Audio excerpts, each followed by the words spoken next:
Okay, good morning. It's 10 a.m. and it is Wednesday, September 17th. So, welcome to our weekly webinar.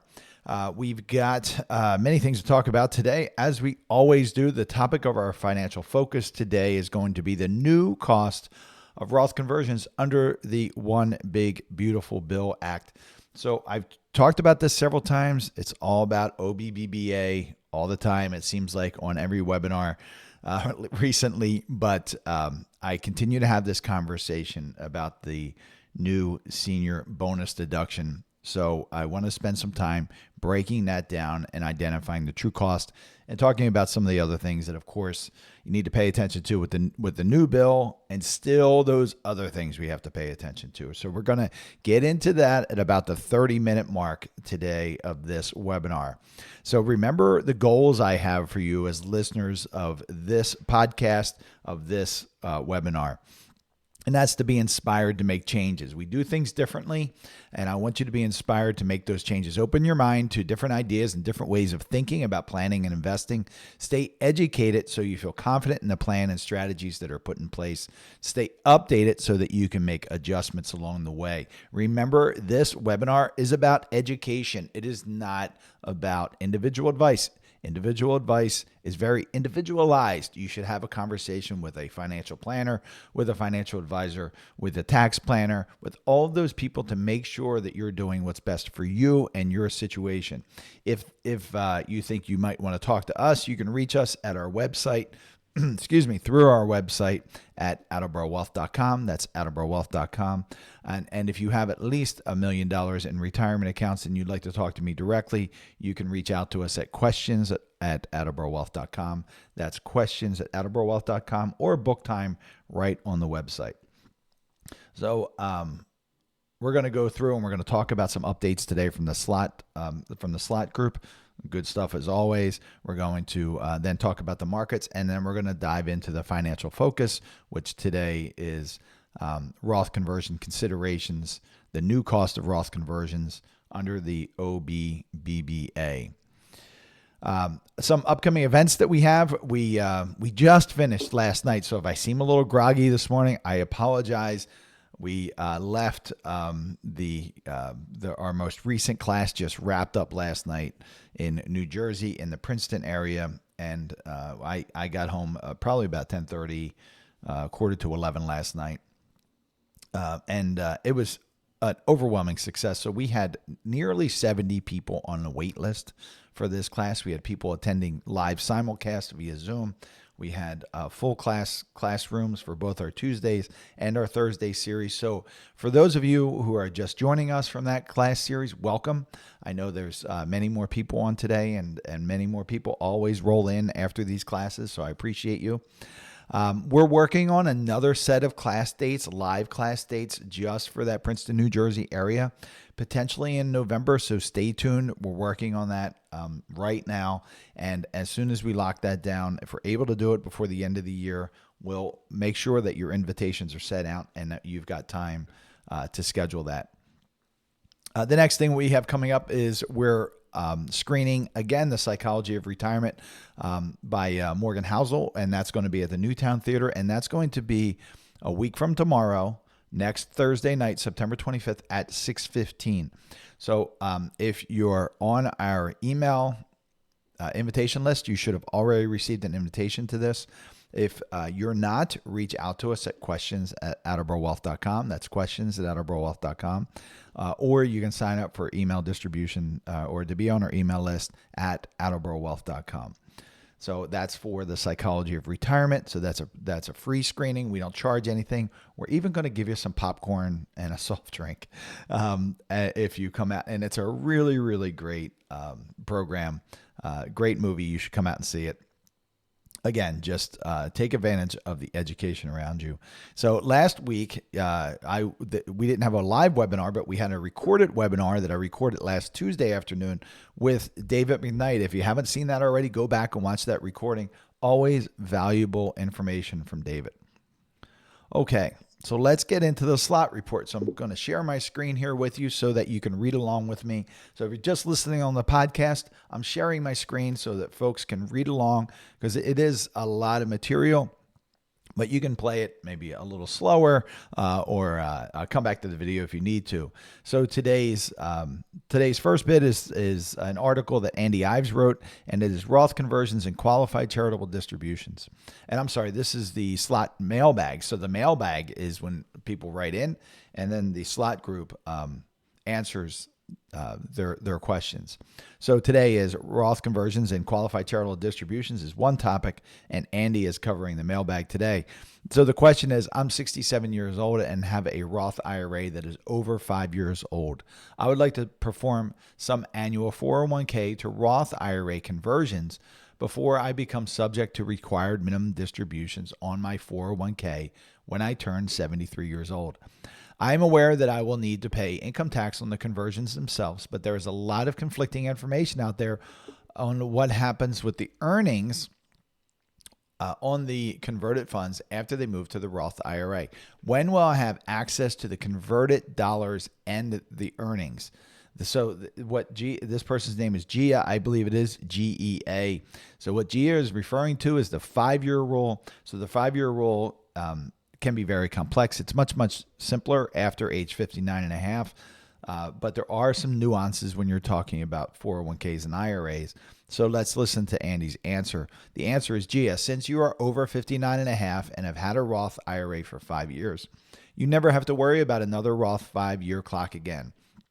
Once a person reaches both of these milestones, 59 and a half and a Roth IRA for 5 years, then all future converted dollars and earnings are immediately available for withdrawal, tax and penalty free. You are correct that you will have to pay taxes on the pre-tax 401k dollars that you roll over or convert to your Roth IRA. But once these dollars are in the Roth IRA, all future distributions are immediately free and clear of taxes. Next question. I inherited a small IRA 10 years ago after my mother's death. She had been taking her annual distributions before she died, and I have continued them based on my age. I was 71 years old when I received it. I would like to close out the IRA if possible. The balance is about $25,000, and I wonder if I could do a qualified charitable distribution for the full amount. Thank you. Really great question. The answer is yes, you can do a qualified charitable distribution for the full amount of $25,000 of the $25,000 inherited IRA. You can do a QCD or qualified charitable distribution from an inherited IRA. You know, I still hear people say over and over again, well, you can't do a qualified charitable distribution from an inherited IRA. Yes, you can. You cannot do a Roth conversion from an inherited IRA, but you can do a qualified charitable distribution.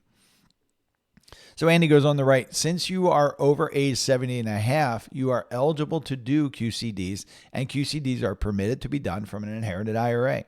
The annual QCD limit is $108,000. So as long as you don't exceed that number with the QCD from the inherited IRA, combined with any other QCDs you might do from other IRAs, then you are good to go. So you do have to pay attention to all the qualified charitable distributions you do from all IRAs. The next is from Sarah Brenner, and this is about 2025 year-end retirement account deadline. So this is really timely because we've just sent out our year-end planning document to our clients, asking them to let us know what's happened so far this year for them, just giving us some updates, maybe some things they may not have told us about through our meetings in the year, just as we're rolling into the end of the year and we're really digging into heavy Roth conversion season. We just touch in with clients to see, is there anything we need to pay attention to that we might not know about? So we just sent that out, I guess earlier this week. So this is really timely information for all of us. So Sarah writes, the end of the year always brings a flurry of retirement account deadlines and planning opportunities. This year is no different, and new for 2025, the One Big Beautiful Bill Act brings new considerations, especially for Roth conversion planning, and we're going to be talking about that during the Financial Focus. Correcting IRA contributions. The year 2024, this is the first thing. The year 2024 may seem long gone, but for IRA owners who are now discovering they have an excess 2024 IRA contribution, there is still time to correct that contribution and avoid a 6% penalty. This can be done by withdrawing or recharacterizing the 2024 contribution. plus attributable income or loss by October 15th of 2025. This is also the deadline to remove or recharacterize 2024 IRA contributions that are not actually excess contributions but are instead simply unwanted. Making SEP contributions. While contributions to a traditional or Roth IRA must be made by the tax filing deadline, a SEP IRA plan can be established and funded at any time up to the business's tax filing deadline, including extensions. The SEP contribution limit for 2024 is 25% of up to $345,000 of compensation, but no greater than $69,000. Some businesses may have extensions for filing 2024 returns until October 15th, 2025. So if that's your situation, you can still establish and contribute to a SEP IRA. Required minimum distributions. Any IRA owner older than age 73 this year must take a 2025 RMD by December 31st, 2025. Roth IRA owners, on the other hand, never have to take RMDs. Employees in 401ks and other employer plans are not required to take a 2025 RMD if they qualify for the still working exception. Those who do not qualify must take their 2025 RMD from pre-tax accounts, but not Roth 401k accounts, by December 31st. Eligible designated beneficiaries and those beneficiaries who inherited before the arrival of the Secure Act in 2020, geez, that's 5 years ago already, can still use the stretch. These beneficiaries must take their 2025 RMDs by the end of the year. Non-eligible designated beneficiaries who are subject to annual RMDs within the 10-year period must take their 2025 RMDs by the end of the year. 2025 is the first year that these annual RMDs required by IRS regulations will actually need to be taken. So pay attention to this. You've been given some grace over the past few years because the regulations were so darn confusing that the IRS said, never mind, we're not going to charge you for that. Never mind, we're not going to charge you for that. But in 2025, you actually have to pay attention. And if you're required to take distributions from your inherited IRA, you must take the distributions. How do you know? Well, if the account owner was already receiving their distributions, if they've passed their required beginning date in their own IRA, then you must continue that if you're not an eligible designated beneficiary. Then there is that one RMD, that big RMD at the end of the 10th year following the year that you pass away. So going back here, let me just reread this sentence here, starting here, 2025. 2025 is the first year that these annual RMDs required by the IRS regulations will actually need to be taken. Annual RMDs during the 10-year period for years 2021, 2022, 2023, and 2024 were waived by the IRS, as I said. Now, conversions is the next topic. Roth conversions. To qualify as a 2025 Roth conversion, funds must leave the IRA or company plan by December 31st, 2025. There is no such thing as a prior year conversion. Remember, there's a really important distinction between contributions and conversions. So that we're talking about conversions. So there is no such thing as a prior year conversion. It is certainly a good idea to wait until later in the year, potentially, before converting in order to get a better picture of this year's tax situation. But do not wait too long because some IRA custodians, so a custodian is like Fidelity, Vanguard, Charles Schwab, these custodians will not process conversions for the year after a specific date. They all have deadlines, and they'll say, well, basically, we're going to give it best interest or best attempts, or that's actually not what it is, but they're going to do their best efforts. That's the phrase. They're going to do their best efforts after a certain date.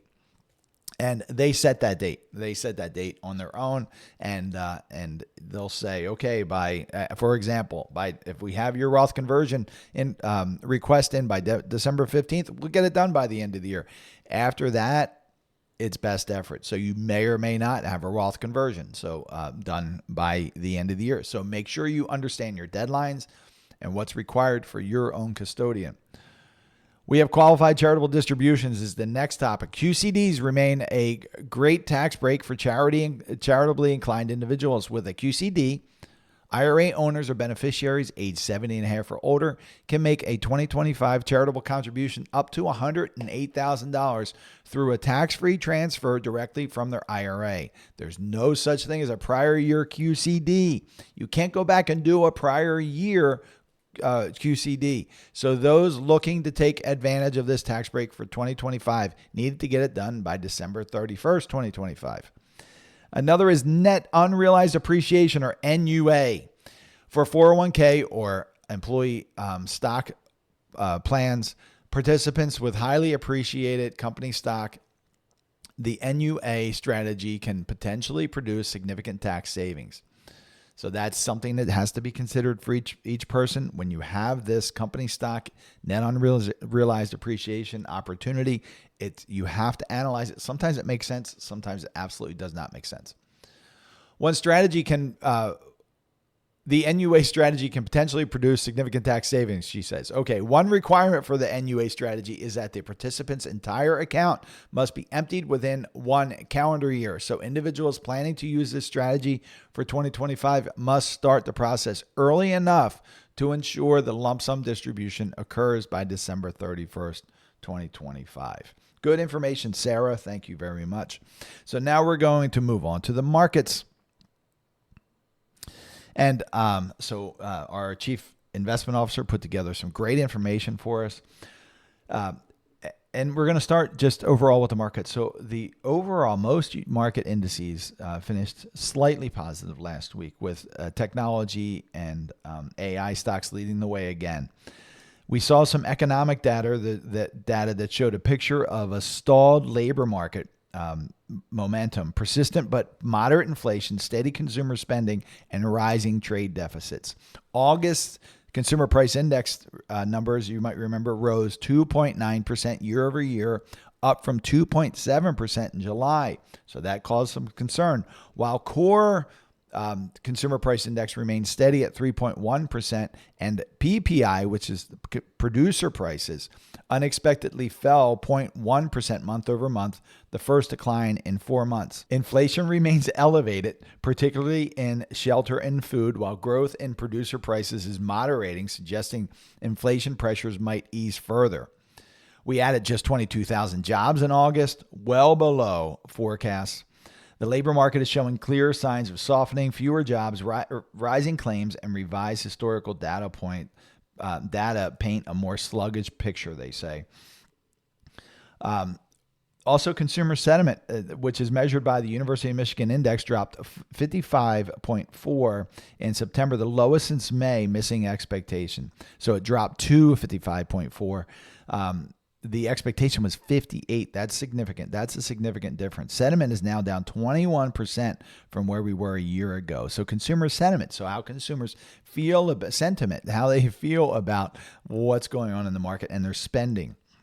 Consumers cited worsening business conditions, inflation, and tariffs as some of the reasons. Despite weaker economic data, investors remain resilient and cautiously optimistic, with stocks remaining near all-time highs. This coming week, we see, yesterday we had retail sales. The retail sales rose by 0.6% month over month, stronger than expected. Today, we're expecting, everybody's watching the clock. At 2 o'clock, we're going to get the Fed rate's decision of if they're going to cut and how much they're going to cut.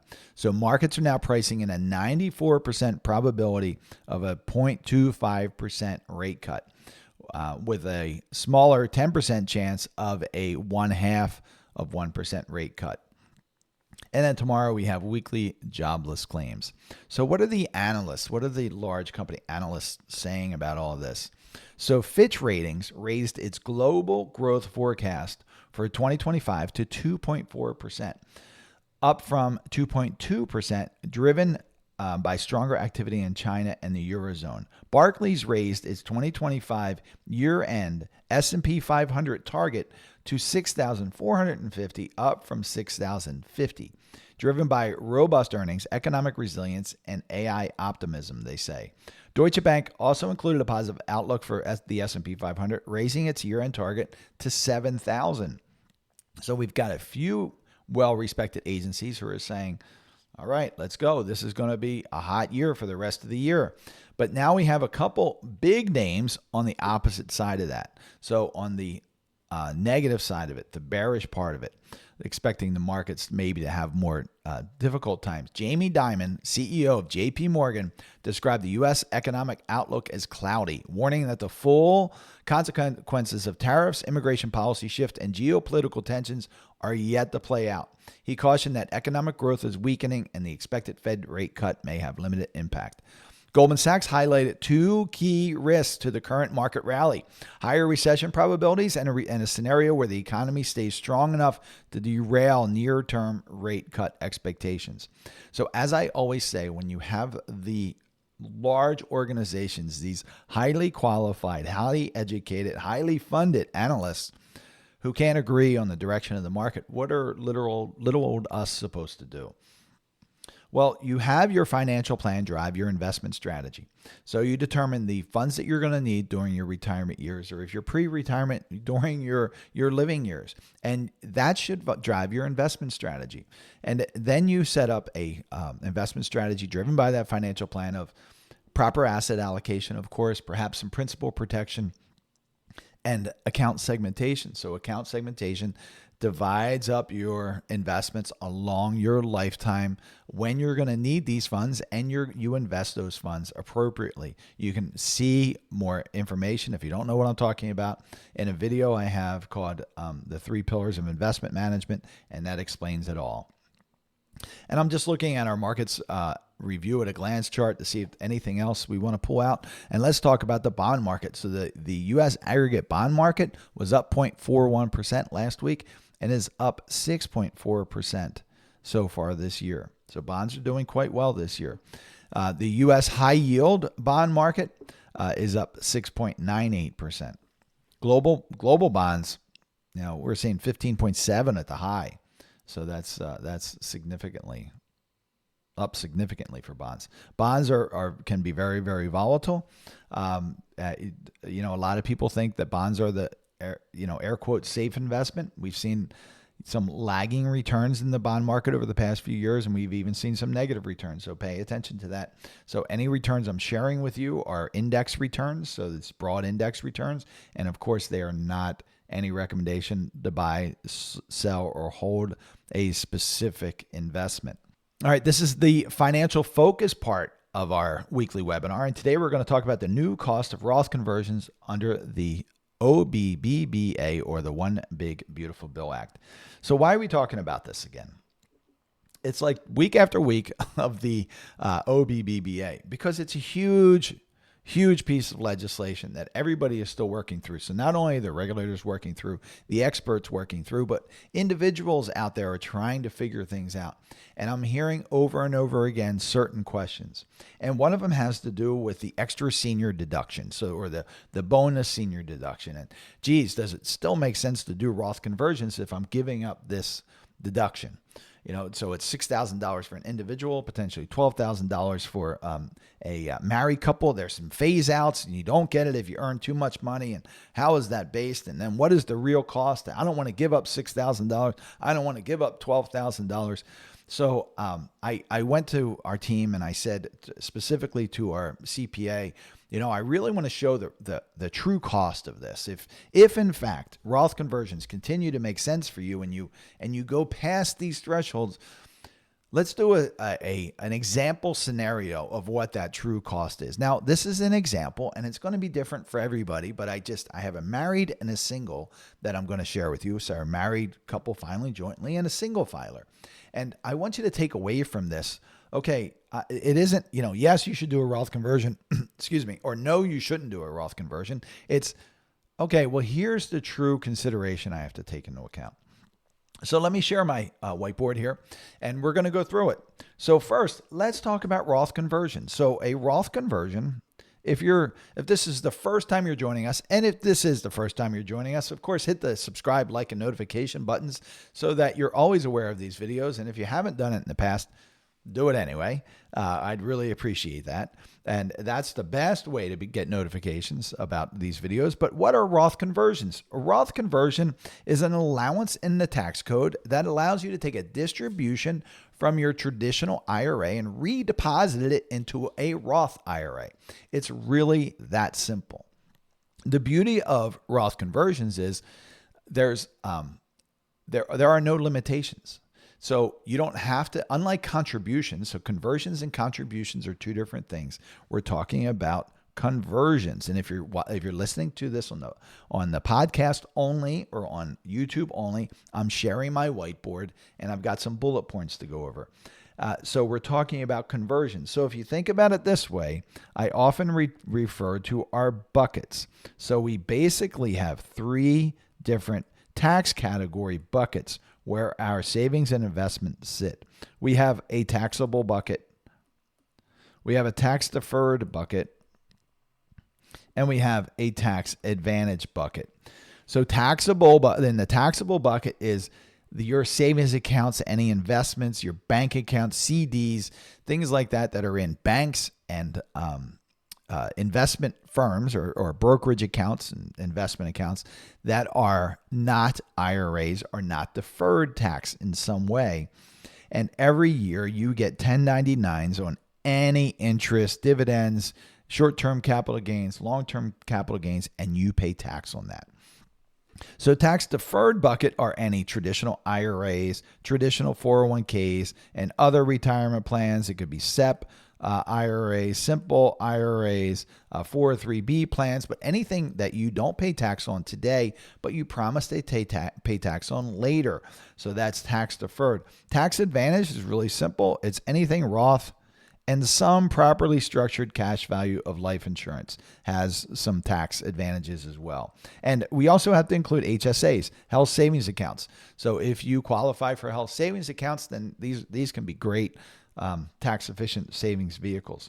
So when we're talking specifically, so now you know the lay of the land as far as the buckets. When we're talking specifically about Roth conversions, the Roth conversion allows you to convert funds from the tax deferred to the tax advantage via into a Roth. So from a traditional IRA to the Roth, you pay the tax along the way, and now you've got your money sitting in a Roth. So you've got some money sitting here, and for most people, it makes sense to do this strategy over time instead of doing it once and be done, because the tax bill would probably be too high for most people. So you come up with a strategy to do it over time, and that's what we help folks with day in and day out, all day long, is calculating this and figuring out the right amount to convert every year. And there's a lot to take into consideration, and there's new things because of the OBBBA to take into consideration. And why do Roth conversions make sense? Well, for some people they do. If you think tax rates are going to be higher in the future than they are today, then a Roth conversion can make sense, because what happens is, let's say, for example, you convert $100,000 and you pay a 22% tax rate on that. That is, I'll make this a little larger. That is, of course, $22,000 that you're going to pay in tax on that conversion. Now, if you think that tax rates are going to be higher, and let's just say you think, well, geez, taxes are going to increase at least to say 30% for me, and you think now your future 22% is going to be 30% when these funds grow in this tax deferred bucket, then you've locked in this 22% tax rate for the rest of your life plus 10 years, because that's the lifetime of that it can stay if you pass it to somebody else. So your lifetime plus 10 years. So you can have 30, 40 years of this. Of this tax-free growth. So you're locking that rate in. And I always use this analogy is, during the pandemic, I was pumping gas into my truck and I was paying $1.85 a gallon. And I daydreamed and I thought, if I could buy all the gas I'm ever going to use for the rest of my life for $1.85, I would do it now. Well, now gas is over $4 a gallon, and I wish I could have bought it all at $1.85 a gallon. But very soon, probably by 2030, maybe 2032, maybe 2035, we're likely to be seeing much, much higher tax rates. And just like gas prices, we're going to look back and say, geez, maybe it would have been nice to lock in my tax rate at 22%, for example, or 12% or 24%, whatever it might be for you, instead of the current tax rate, which could be significantly higher. So that's the reason for Roth conversion. But now there's other things that we have to take into account. So we've got these additional considerations under this OBBBA. And these are, some of them are made more difficult because they're for a short period of time. So the one that we're going to really spend time on today is this extra senior deduction or bonus senior deduction, whatever you want to call it. The extra senior deduction only is running now for 4 tax years. So we've got 2025, 2025, 2026, 2027, and 2028. So now that's 4 tax years. Some people will say, well, it's 3 years, but it's 4 tax years, 2025, 2026, 2027, and 2028. So what is the extra senior deduction? So I'm going to bring you over here.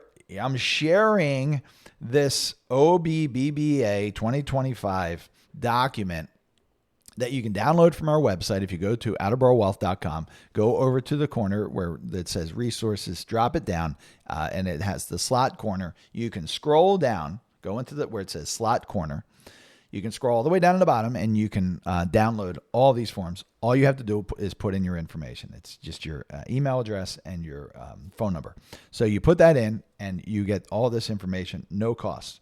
So on here are some key items. And I did a webinar about this just a couple weeks ago. You can go back and look at that webinar if you want to. But I talked about some key items in this OBBBA. And this is a great resource. But here today, we're just talking about the $6,000 extra senior deduction, and maybe we'll touch on the SALT. So I pulled this section out. It's down here. So I just pulled this section out for us. So this is the $6,000 extra senior deduction.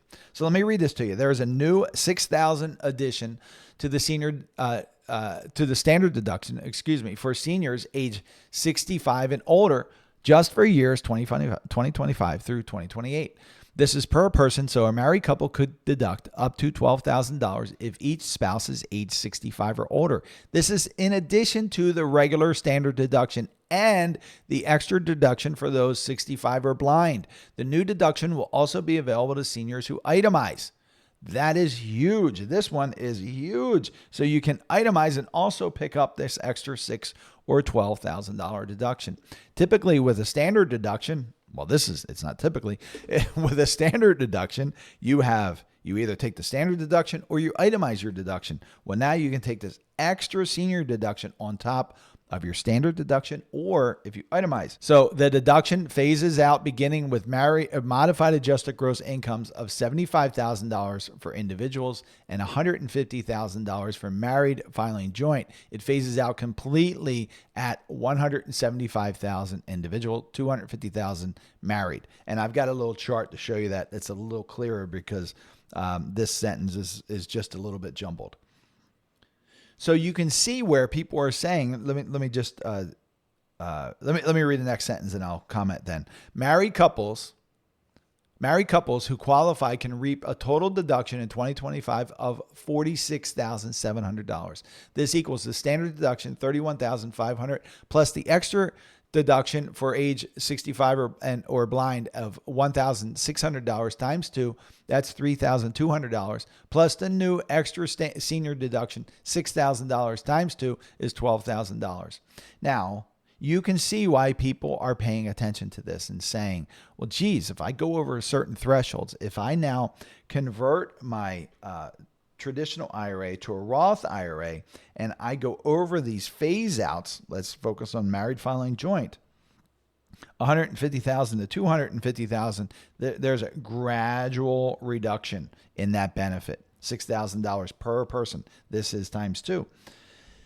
Anything $250,000 or over, you get zero deduction. So a married couple is saying, well, wait a minute, I'm losing a $12,000 deduction if, in fact, I do a Roth conversion that takes me over these thresholds. A single filer has to have the same considerations. Their numbers are just less. Single filers, they don't have the same buffers that married filers do when you're talking about deductions and tax rates. So, there single filers are at 75,000 to 175,000. You have gradual reduction. So then this 6,000, of course, is times 1, and then 175,000 or more, you get 0 of that deduction. So it makes sense to ask the question. $6,000 and $12,000 is a lot of money. And you certainly want to work this into your consideration. So as we're hearing these things, I said to my team, and again, specifically our CPA, I said, let's run the numbers and see what the real net effect is.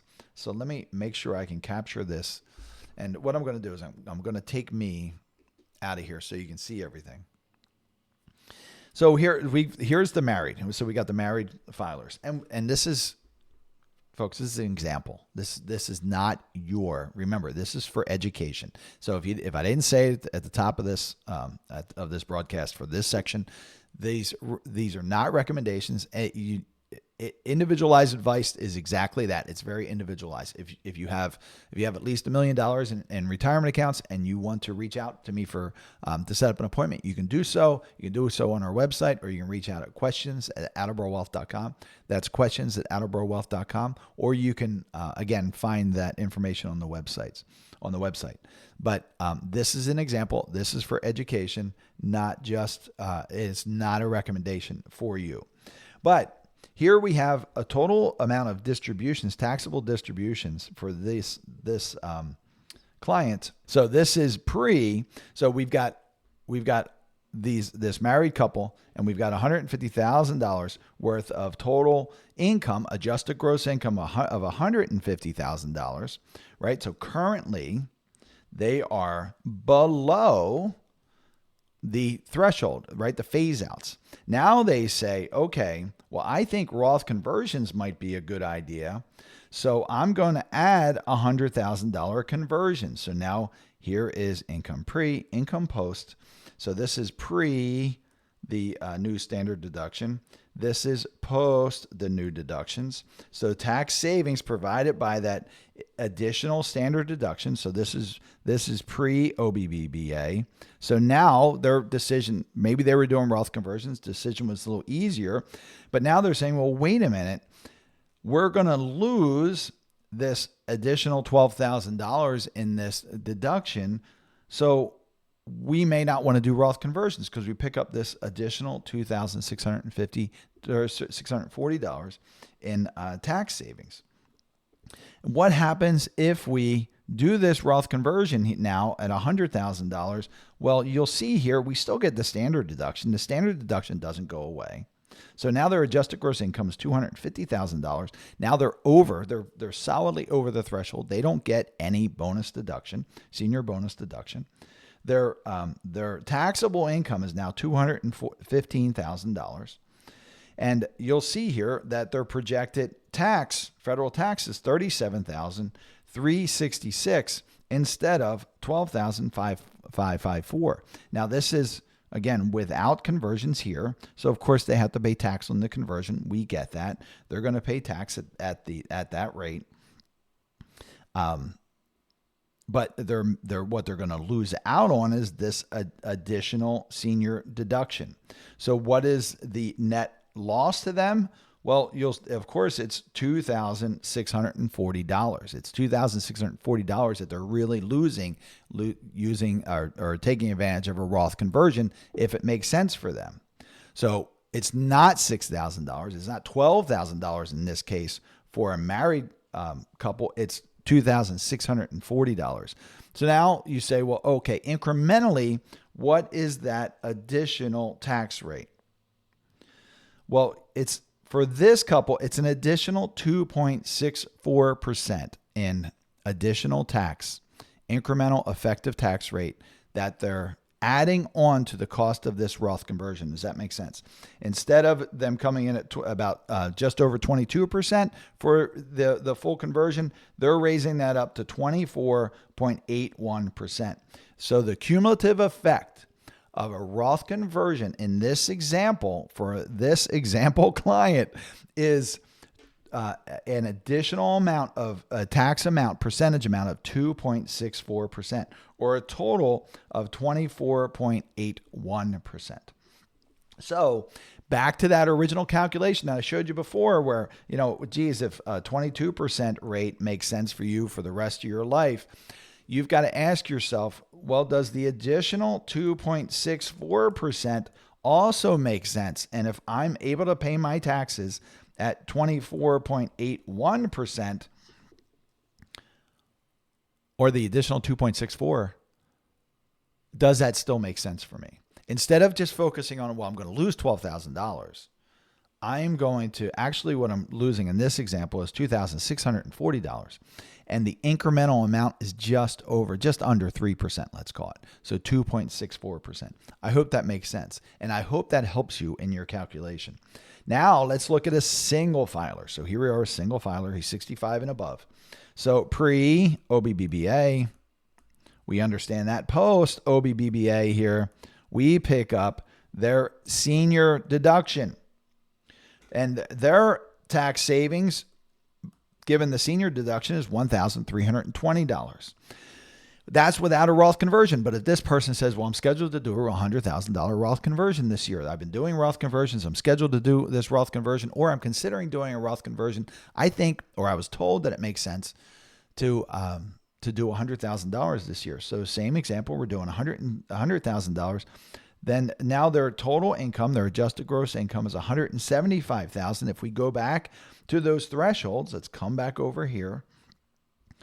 That single filer, they're getting phased out right here. So they're at $175,000, right? Their new adjusted gross income is $175,000. They're getting phased out. $175,000 or more, they don't get this deduction. So they're losing it altogether. So come back here with me, trying to move slow so I don't kill your eyes. We're back to the single filer. Well, they still have their standard deduction. That doesn't go away. But what they lose is the extra bonus deduction. So this goes away. So now their total income goes from $51,250 plus the conversion amount takes them up to $157,250. Their projected federal tax with the conversion less the bonus deduction is $30,587. So what they're giving up in this case is $1,320, not $6,000, but $1,320 by continuing to do this Roth conversion. And their effective tax rate is an additional 1.32%. For a total effective tax rate on that Roth conversion of 24.39%. So think about that when you're considering these Roth conversions. So I know this can be confusing with the additional standard deduction or the additional bonus deduction, not additional standard deduction, but additional bonus deduction of $6,000 for an individual, $12,000 for a married filing joint couple. But let's distill it down to the real cost by dollars. We have $1,320 here for a single filer in this case. The married filers, it was just $2,640. So I think that's pretty small in the scheme of things. And as you'll see a note here, the effective tax impact on incremental income will get smaller on a percentage basis the higher the income exceeds the limit. So the higher the income exceeds the limit, the smaller the percentage is going to get. So we tried to keep it really tight. As you can see, we just went over that limit. And still, you've got to ask yourself, if by losing the senior bonus deduction, does it still make sense to convert at a 24.39% tax rate? Well, the only answer to that question is if you think your taxes are going to be higher in the future. So a lot of us believe, and there's a lot of good information out there that tells us that taxes are likely to increase significantly, if not double, within the next 10 years. So if you double this and take it up to 48%, well, this is potentially a really good decision. Now, everybody's different. You've got to do the total calculation for yourself, but I want you to just look at this differently and think about the total effective tax rate with losing this deduction instead of focusing on just the $6,000 and $12,000. So that is the extra senior deduction. Let me come back. I'll put me back in the corner. Hello again. So that's the extra senior deduction. Now remember, again, this is only for the next 4 tax years. Now, can it be continued? Of course it can be continued. So now let's talk about quickly, you also have to consider other things. And the state and local tax deduction for itemizers is really important too. This is also temporary. It's just one more year temporary, 2025 through 2029. So you can view the details about that, and that is very specific to the state and local tax that you pay. That's going to be very dependent on where you live. So you can spend time looking at this on your own. Perhaps I'll do a separate video about that, but that is an important topic and an important consideration also with Roth conversions. Are you giving up this state and local tax deduction? Because that also has income limitations and phase outs. Back to other considerations. So these are the newer ones that are added to, 2 of the newer ones that are added from the OBBBA. Then we have the old standbys. Well, you have to consider IRMA. IRMA is income related monthly adjustment amount. That is a surcharge that's added to your Medicare costs.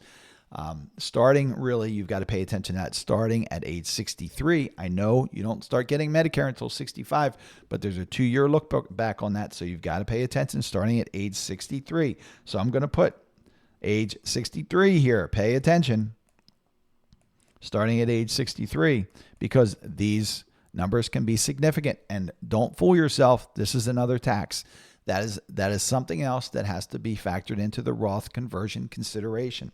Of course, any tax credits you might be due, that if you add additional income, then you might eliminate those tax credits. Other considerations, this is just in the wrong section, are capital gains tax rate and net investment tax rates. So not only just tax credits, IRMA, the SALT deduction, the extra senior deduction, we still have to pay attention to capital gains tax rate, because coming over here to the orange chart, you'll see your capital gains rates here. So you could pay capital gains tax and qualified and tax on qualified dividends at either 0%, 15%, or 20%. And then you'll see the little asterisk here. There's an additional potential net investment income tax of an additional 3.8%.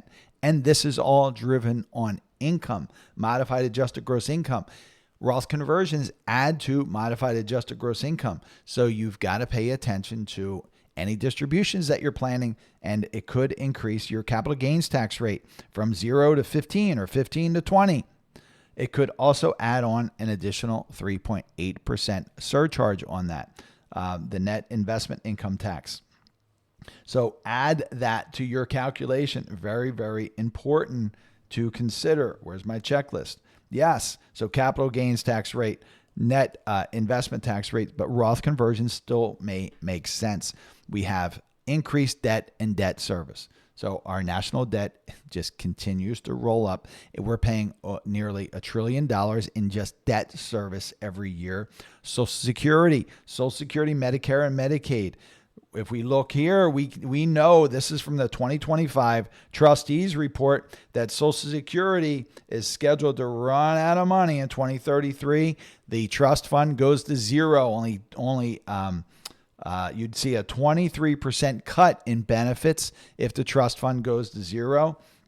In 2033, also Medicare, the trust fund goes to $0. We see 11% cut in benefits if that happens. So something has to be done between now and then. Could it mean that taxes are significantly higher? I think there's a good chance of that. So Roth conversions might still make sense, but you can see here that the calculations got much, much more difficult with the OBBBA. I hope the example that we did in this spreadsheet here helped clarify it a little bit, pay attention to your effective tax rate, to the additional amount added in tax with all these things, whether it's the bonus senior deduction or extra senior deduction, or maybe you're losing that, maybe you're losing the state and local tax deduction. Pay attention to IRMA, pay attention to capital gains, add it all together, see what your combined tax rate is, and then make your decision accordingly. It's different for everybody, but if you break it down into the net cost and then the effective tax rate, it helps you make that decision when comparing with what tax rates might be in the future. Folks, I hope that was helpful today. If you have any questions, you can reach out to me. If you have at least $1 million in your retirement accounts, you can reach out to me for an appointment, and you can reach us at questions@attleborowealth.com. That's questions@attleborowealth.com. You can also book time on our website. You can find that at attleborowealth.com. We do these webinars nearly on a weekly basis. If you have any recommendations for webinars, I'm always happy to hear them. And I hope that was helpful today. And I hope you all have a great week, and we will see you soon. Take care.